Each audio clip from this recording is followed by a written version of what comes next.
Hello friends and welcome to we are classes 20। आज जैसा मैंने आपको बताया था कि हम नदी घाटी और उनके कुछ फीचर्स के बारे में जानेंगे। तो नदी अपवाह तंत्र या आप बोल सकते हैं कि जल अपवाह तंत्र जो है हमारा छत्तीसगढ़ का, उसको हम आज पढ़ने वाले हैं। यह पार्ट 1 होगा। इसको हम 2 भाग में पढ़ेंगे क्योंकि वीडियो ज़्यादा लंबा ना हो, इसके लिए मैं आपको इसको 2 भाग में बताऊंगा। तो आइए देखते हैं कि छत्तीसगढ़ में बहने वाली नदियां एवं उनके द्वारा सिंचित क्षेत्र, उनकी सहायक नदियां, उद्गम एवं उनका स्थान। तो सबसे पहले हम जानेंगे कि छत्तीसगढ़ में कितने नदी अपवाह तंत्र आपको मिलते हैं। तो रिवर ड्रेनेज सिस्टम जो छत्तीसगढ़ में आपको मिलेगा वह 4 मिलेगा। सबसे पहले तो ये पॉइंट आप नोट कर लीजिए, 4 नदी अपवाह तंत्र आपको मिलते हैं। सबसे पहला और सबसे बड़ा जो नदी अपवाह तंत्र है वह है महानदी महानदी अपवाह तंत्र। ठीक है, महानदी, इसको आप ड्रेनेज सिस्टम बोल सकते हैं। अपवाह तंत्र का मतलब यह होता है कि वह कौन कौन से क्षेत्र में बहती है, उसकी सहायक नदियां, उनके उद्गम एवं उनसे होने वाले जो भी जल वहन वगैरह की जितने भी सिस्टम है, मतलब पूरा का पूरा ड्रेनेज वहां पर आ जाता है। और उनके उद्गम से लेकर के उनके पूरे प्रवाह क्षेत्र की बात हम करते हैं। अब दूसरा जो इम्पोर्टेंट है वह है आपका इंद्रावती जो नदी। अब इंद्रावती नदी जिसकी सहायक मुख्य नदी है वह है आपका गोदावरी अपवाह तंत्र। गोदावरी अपवाह तंत्र। तो गोदावरी अपवाह तंत्र जो है वह दूसरा महत्वपूर्ण है। तीसरा है सोन नदी या गंगा अपवाह तंत्र, या इसको कभी कभी आप सोन गंगा अपवाह तंत्र के नाम से जानते हैं। और चौथा जो है वह है नर्मदा अपवाह तंत्र, जो कि सबसे छोटा है या सबसे कम क्षेत्र यहाँ कवर करता है। अब बात करेंगे इनके क्षेत्रफल की या इनके डिस्ट्रीब्यूशन की, तो यह है आपका 58.48%। महानदी अपवाह तंत्र जो कि प्रदेश का सबसे बड़ा अपवाह तंत्र है।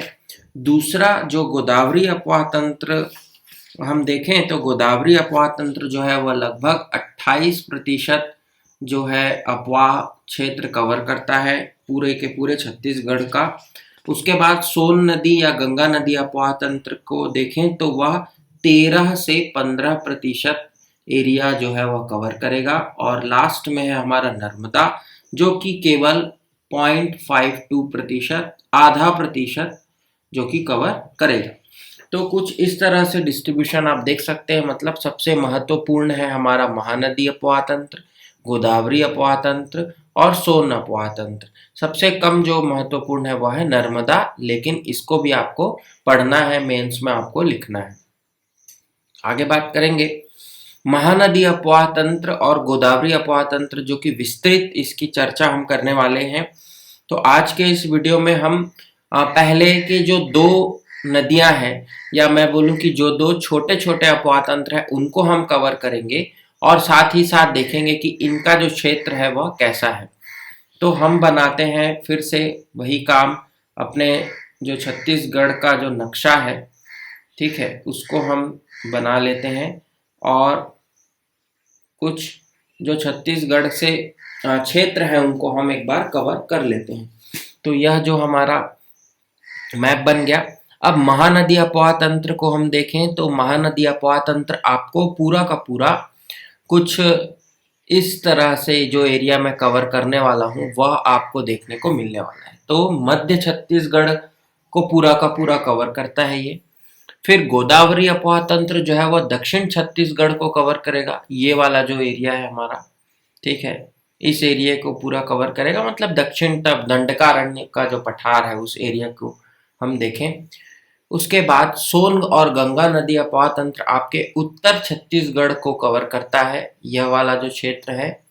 और नर्मदा अपवाह तंत्र में 2 नदियां आपको देखने को मिलेंगी जो कि पश्चिमी क्षेत्र को कवर करता है। केवल 2 नदियां हैं, उनके बारे में भी हम अभी जान लेंगे।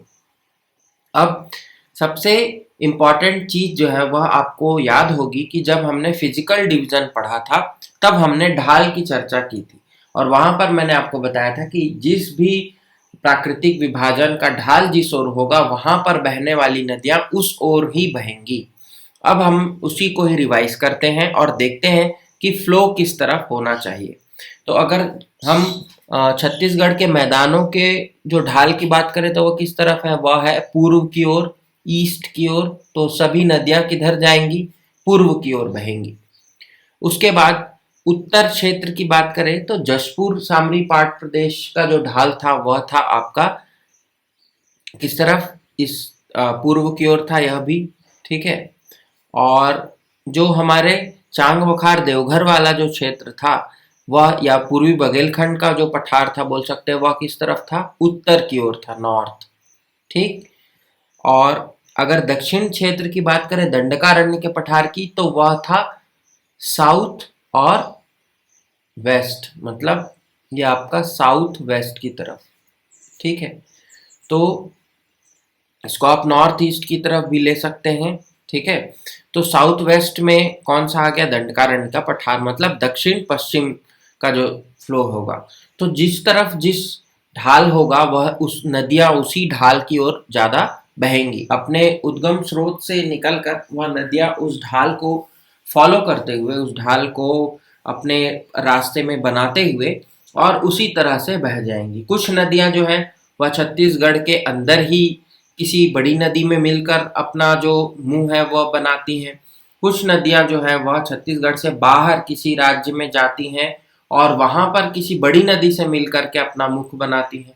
और महानदी की यदि बात करें तो वह उड़ीसा की ओर बहते हुए सीधे सीधे नदी जो है वह कहाँ जाकर मिलती है, सागर में या महासागर में। तो सागर में, बे ऑफ बंगाल में जाकर के वह मिलेगी। तो देखते हैं कि कौन सी नदियां कहाँ पर मिलने वाली हैं। सबसे पहले जैसा मैंने आपको बताया, हम छोटे अपवाह तंत्र की बात पहले करेंगे, विस्तृत चर्चा हम नदी जो महानदी और गोदावरी है उसकी हम करने वाले हैं। तो सबसे पहले हम देखेंगे सोन नदी अपवाह तंत्र, या आप बोल सकते हैं इसको गंगा अपवाह तंत्र का एरिया। अभी हमने देखा उत्तर का जो क्षेत्र है छत्तीसगढ़ का वह ही इसको कवर करता है, गंगा अपवाह तंत्र। अब गंगा अपवाह तंत्र इसे क्यों कहा जा रहा है या सोन अपवाह तंत्र, क्योंकि इसकी जितनी नदियां हैं वह जा करके क्या बनाती हैं, वह सोन नदी जो कि गंगा की सहायक नदी है वहां पर मिल जाएंगी। और जो हमारे छत्तीसगढ़ का यह तीसरा सबसे बड़ा अपवाह तंत्र बनाती है। हमने देखा अभी एरिया जो है वह है 13 से 15%, और उत्तर छत्तीसगढ़ का जो एरिया है यह कवर करती है। इसके जो ढाल होगा हमने देख लिया है कि वह उत्तर की ओर होगा, नॉर्थ की ओर होगा। अब इसमें जो इम्पोर्टेंट नदियां हैं वह आपको देखना है, उनके उद्गम और उनका जो क्षेत्र है वह आपको देखना है। तो सबसे पहले जो इसमें नदी आएगी वह है बनास नदी। बनास नदी, तो बनास नदी जो है वह कहाँ से निकलती है, तो मांजटोली हिल, मांजटोली की चोटी से निकलती है, ठीक है। और यह कहाँ है, यह भरतपुर तहसील में है और डिस्ट्रिक्ट है कोरिया जिला, ठीक है। जिला जो है वह कोरिया है, मांजटोली की चोटी से निकलती है। इसकी जो लंबाई है वह है 50 किलोमीटर। और जो इसी में ही एक और इसकी जो ट्रिब्यूटरी है, इसकी जो शाखा है बोल सकते हैं सहायक नदी, वह है गोपद। और गोपद नदी जो है वह कहाँ से निकलती है, सोनहट पठार से, कोरिया जिले से यह निकलेगी, सोनहट पठार से। तो बनास और उसकी जो सहायक है गोपद, यह दो चीज आपको याद रखना है। दोनों का ही जो उद्गम है वह है कोरिया जिला, और चोटी आप याद रखेंगे मंचटोली की चोटी और गोपद में सोनहट। अब दूसरी नदी जिसकी बात करें वह है रिहंद नदी, बहुत ही इंपॉर्टेंट नदी है रिहंद। इसको आप जो ओरिजिन है इसका, उसका जो उद्गम है वह है छुरी मतरिंगा की पहाड़ी। हमने देखा था मतरिंगा पहाड़ी कहाँ पर है, छुरी मतरिंगा पहाड़ी। आप सभी को पता है कि छुरी मतरिंगा पहाड़ी जो है वह अंबिकापुर तहसील और जिला यदि देखें तो सरगुजा जिला, ठीक है। छुरी मतरिंगा की पहाड़ी से निकलकर यह नदी उत्तर की ओर बहते हुए 145 किलोमीटर का सफर करती है और यह फिर से जाकर के कहाँ मिल जाएगी, सोन नदी में मिल जाएगी। यहाँ पर जो इनकी जो सहायक नदियां हैं उसका नाम आप लिख लीजिए महान नदी। महान नदी के बाद आपको मिलेगी सूर्य नदी। सूर्य नदी के बाद आपको मिलेगी घुनघुट्टा।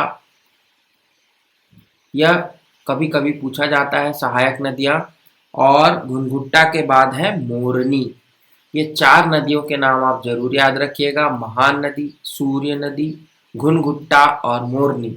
इन 4 नदियों के अलावा आपको यह भी ध्यान रखना है कि रिहंद जो है वह इम्पॉर्टेंट क्यों है, क्योंकि इसे सरगुजा की जीवन रेखा कहा जाता है। सरगुजा की जीवन रेखा, लाइफ लाइन ऑफ सरगुजा यह कहा जाता है, क्योंकि सरगुजा क्षेत्र में यह अपना एक अहम स्थान रखती है और वहां पर के लिए जल का सबसे इम्पोर्टेंट स्रोत है, वहां की सबसे बड़ी नदी भी है। तो इसी कारण रिहंद नदी जो है वह इम्पॉर्टेंट हो जाती है हमारे एग्जाम के लिए। अब आगे चलकर जब यह मिर्जापुर डिस्ट्रिक्ट में पहुंचती है, उत्तर प्रदेश के मिर्जापुर जिले में, तो वहां पर इस पर एक डैम बनाया गया है जिसका नाम है रिहंद बांध, या फिर उसको गोविंद वल्लभ पंत बांध भी कहा जाता है। गोविंद वल्लभ पंत बांध डैम, ठीक है। ये एक बार क्वेश्चन पूछा हुआ है, आपको याद रखना है। और महेशपुर जो है, जो रामायण कालीन क्षेत्र है, रामायण कालीन एक ऐतिहासिक स्थल है, उसको आप बोल सकते हैं कि महेशपुर जो है वह इस नदी के तट पर बसा हुआ है। आगे बात करेंगे रिहंद के बाद जो तीसरी सबसे महत्वपूर्ण नदी है वह है कन्हार नदी। कन्हार नदी का उद्गम जो है वह बखौना चोटी है। कन्हार नदी का उद्गम है बखौना चोटी, और बखौना चोटी कौन से जिले में है, तो यह है हमारे जशपुर जिले में। इसकी जो लंबाई है वह है 115 किलोमीटर। और यदि हम इसके सहायक नदियों की बात करें तो सबसे पहले आपको याद रखना है गलफुल्ला। गलफुला या गलफुल्ला नदी, पैंजन नदी, पैंजन, फिर सिंदूर और चनान। यह 4 इसकी सहायक नदियां हैं। तो सबसे पहला गलफुल्ला, पैंजन, सिंदूर और चनान।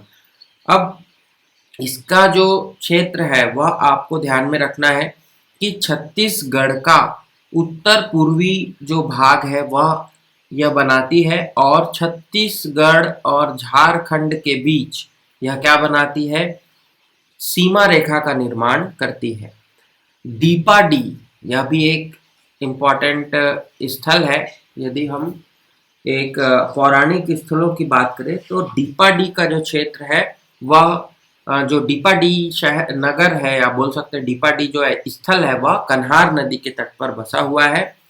कोठली जलप्रपात, इसको आपको याद रखना है, कोठली जलप्रपात। हम आगे जलप्रपातों के बारे में पढ़ने वाले हैं डिटेल में, उससे पहले आप याद रख लीजिए कोठली जलप्रपात इस नदी पर है। पवई जो है वह, ये जो चिनान नदी या चनान नदी हमने देखा, इस पर पवई जलप्रपात है। मैं डिटेल में आपको लिस्ट उसकी कराऊंगा जब हम वाटरफॉल्स पढ़ेंगे। तो नर्मदा अपवाह तंत्र पर जाने से पहले एक छोटा सा रिवीजन कर लेते हैं। गंगा नदी या सोन नदी अपवाह तंत्र की 3 महत्वपूर्ण नदियां, बनास नदी, रिहंद नदी और कन्हार नदी। बनास नदी जो है वह कोरिया जिले से निकलती है, मंचटोली। गोपद जो है इसकी सहायक नदी है, सोनहट से निकलेगी, कोरिया। रिहंद नदी जिसको सरगुजा की जीवन रेखा कहा जाता है, छुरी मतरिंगा की पहाड़ी सरगुजा जिले से निकलती है, और उत्तर प्रदेश के मिर्जापुर में इस पर गोविंद वल्लभ पंत बांध या रिहंद बांध बनाया गया है। महान, सूर्य, घुनघुट्टा और मोरनी इसकी सहायक नदियां हैं। तीसरी नदी जो है वह कन्हार, बखौना चोटी, जशपुर से उसका उद्गम है, और सहायक नदियां हैं गलफुल्ला, पैजन, सिंदूर और चनान। चनान नदी पर पवई जलप्रपात आपको मिलेगा, जबकि कन्हार नदी पर आपको कोठली जलप्रपात मिलेगा। छत्तीसगढ़ और झारखंड की सीमा रेखा बनाती है कन्हार नदी। तो यह था गंगा नदी अपवाह तंत्र। अब हम बात करेंगे हमारे दूसरे अपवाह तंत्र की, जो है नर्मदा अपवाह तंत्र। हालांकि यह सबसे छोटा अपवाह तंत्र है। यदि हम एरिया की बात करें, केवल और केवल 0.52%, 0.52% मतलब आधा प्रतिशत अपवाह क्षेत्र यह कवर करती है। सबसे छोटा अपवाह तंत्र है। जो इसकी मुख्य नदियां हैं वह है बंजर और टाडा। दो ही नदियां हैं इस पे, बंजर तथा टाडा नदी। टाडा नदी जो दोनों का जो उद्गम है वह कवर्धा में है, कवर्धा जिले या कबीरधाम जिले। और बंजर जो है वह सबसे लंबी नदी है। यदि हम पश्चिम में बहने वाली नदी की बात करें तो बंजर नदी जो है वह सबसे लंबी नदी है। इस चीज को आपको याद रखना है। इतने ही फैक्ट्स यहाँ से बनते हैं। अब यदि आगे हम इस पर देखें तो यहाँ पर आप देखिए, एक मैप मैं आपके लिए ड्रॉ करूँगा और उस मैप के तरह से या उस मैप को बना करके भी आप अपने जो नोट्स को बना सकते हैं। या हमारी बुक में मिला हुआ है, हमारी बुक को आप ऑर्डर कर सकते हैं, फ्लिपकार्ट और अमेजन पर यह उपलब्ध है। तो यदि हम इसको बोल दें गंगा नदी, जो कि मुख्य नदी है भारत की, ठीक है।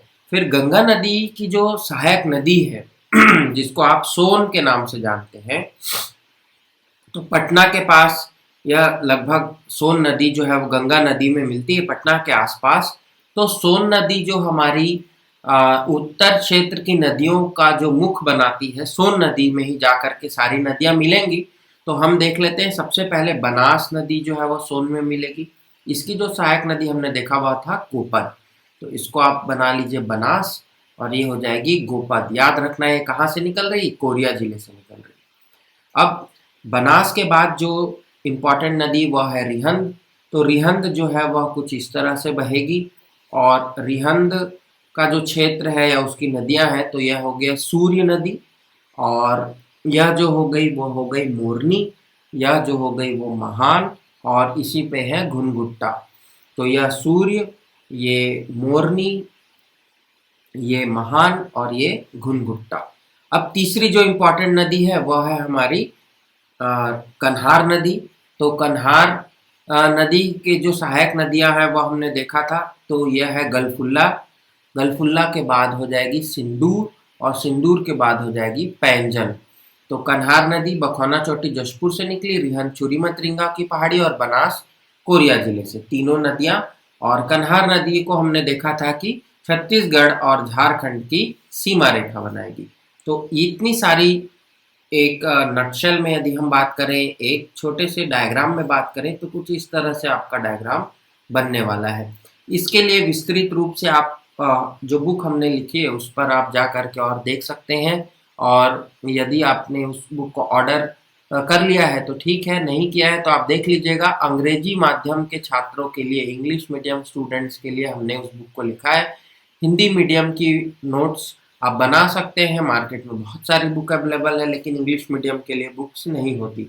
तो इसको हमने बनाया हुआ है आपके लिए। ज्योग्राफी ऑफ छत्तीसगढ़ के नाम से आपको यह बुक मिल जाएगी। आप अमेजन या फ्लिपकार्ट से ऑर्डर कर सकते हैं। तो आज के इस वीडियो में इतना ही। आई होप कि आपको रिवर ड्रेनेज का पहला भाग अच्छा लगा होगा। दूसरे भाग को हम जल्द ही आपके लिए लेकर के आएंगे, जहां पर चर्चा करेंगे हम इंद्रावती नदी और महानदी की, और देखेंगे कि क्या कुछ इम्पोर्टेंट फैक्ट्स हैं। बहुत इंपॉर्टेंट वीडियो होगा वो। आज की वीडियो को देखने के लिए आप सभी का धन्यवाद। Thank you very much.